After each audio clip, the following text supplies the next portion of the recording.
প্রিয় বন্ধু ও শিক্ষার্থীরা, কমপ্লিট ইংলিশ গ্রামারে তোমাদের সবাইকে স্বাগতম জানাই।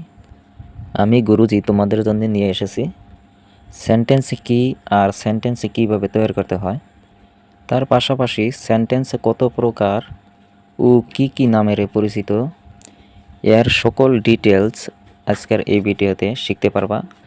তবে প্রিয় বন্ধু ও শিক্ষার্থীরা, আজকের এই ভিডিওটা তোমাদের জন্য মোস্ট ইম্পর্ট্যান্ট। তবে প্রিয় শিক্ষার্থীরা, ভিডিওটি দেখে নাও। আজকের টপিকস হলো সেন্টেন্স। এই সেন্টেন্সের ভিন্ন ভিন্ন নাম আছে, তবে উদ্দেশ্য অনুসারে সেন্টেন্সের ভাগ 5টা। নাম্বার 1 অ্যাসার্টিভ সেন্টেন্স, অর্থাৎ বর্ণনামূলক বাক্য। নাম্বার 2 ইন্টারোগেটিভ সেন্টেন্স, অর্থাৎ প্রশ্নসূচক বাক্য। নাম্বার 3 ইম্পারেটিভ সেন্টেন্স, অর্থাৎ আদেশসূচক বাক্য। নাম্বার 4 অবজেক্টিভ সেন্টেন্স, অর্থাৎ ইচ্ছা বা আকাঙ্ক্ষা সূচক বাক্য। নাম্বার 5 এক্সক্লেমেটরি সেন্টেন্স, অর্থাৎ আবেগ বা বিস্ময় সূচক বাক্য। প্রিয় বন্ধু ও শিক্ষার্থীরা, এই 5টা সেন্টেন্সক উদ্দেশ্য অনুসারে ভাগ করেছে। প্রিয় শিক্ষার্থীরা, তাহলে চলো এখন আমরা শিখে নেই প্রত্যেকটা সেন্টেন্সের ব্যবহার। শুরুতে আমরা শিখে নেই অ্যাসার্টিভ সেন্টেন্স। যে সকল সেন্টেন্সে কোনো কাজ বা ঘটনাকে বর্ণনা করে তখন তাকে অ্যাসার্টিভ সেন্টেন্স বলা হয়। বাট লেখার সময় সেই সকল সেন্টেন্সের শেষে সর্বদা ফুল স্টপ বসাতে হয়। প্রিয় বন্ধু ও শিক্ষার্থীরা, বুঝতে পেরেছ? এর মানে হলো কোনো সেন্টেন্সে কোনো কাজ বা ঘটনাকে যদি বর্ণনা করে তখন তাকে অ্যাসার্টিভ সেন্টেন্স বলা হয়। আর তোমরা এই কথাটা স্পষ্ট মনে রাখবা, অ্যাসার্টিভ সেন্টেন্সের শেষে সর্বদা ফুল স্টপ দিতে হয়। তো চলো দুটিমান উদাহরণ দেখে নিই। For example, she did the sum, we went for a picnic, children love toys. প্রিয় শিক্ষার্থীরা, বুঝতে পেরেছ? তাহলে এবার শিখে নাও ইন্টারোগেটিভ সেন্টেন্সের ব্যবহার। যে সকল সেন্টেন্সের মাধ্যমে কোনো একটা প্রশ্ন করা হয় তখন তাকে ইন্টারোগেটিভ সেন্টেন্স বলা হয়। তবে প্রিয় শিক্ষার্থীরা, এই কথাটা মাথায় রাখবা, ইন্টারোগেটিভ সেন্টেন্সের শেষে সর্বদা প্রশ্ন সূচক চিহ্ন থাকে, তার মানে কোশ্চেন মার্ক দিতে হয়। চলো দুটি উদাহরণ শিখে নেই। For example, is your father at home, where did you go yesterday, how old are you. তবে ইন্টারোগেটিভ সেন্টেন্স বানাতে কোয়েশ্চেন ওয়ার্ড আর অক্সিলারি ভার্ব সর্বদা সেন্টেন্সের আগে বসাতে হয়, তারপর সাবজেক্ট বসাতে হয়। তবে এই সম্পর্কে অন্য একটি ভিডিওতে তোমাদেরকে আমি ডিটেলস বোঝাইব। তবে এখন চলো আমরা শিখে নেই ইম্পারেটিভ সেন্টেন্সের ব্যবহার। যে সকল সেন্টেন্সে কোনো ধরনের আদেশ, অনুরোধ, উপদেশ আদি প্রকাশ করে তখন তাকে ইম্পারেটিভ সেন্টেন্স বলা হয়। তার মানে কোনো আদেশ, অনুরোধ, উপদেশ আদি ভাব প্রকাশ করলে তখন তাকে ইম্পারেটিভ সেন্টেন্স বলা হয়।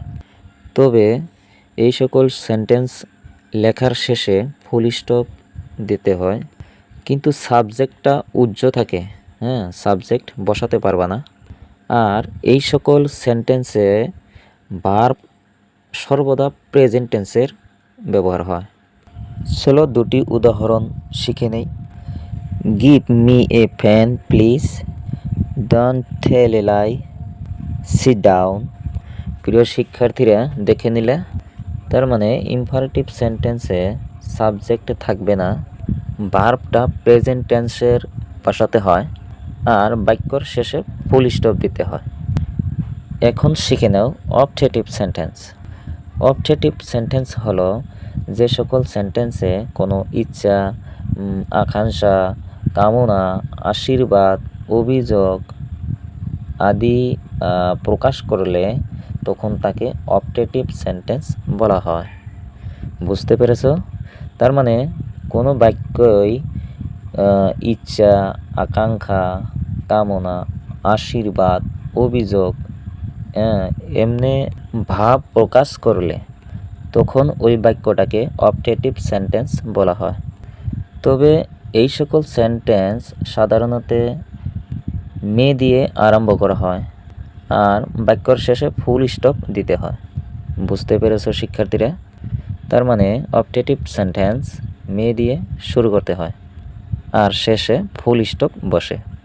চলো দুটি উদাহরণ দেখে নিই। For example, may you long live, may you pass in the examination, may you be happy.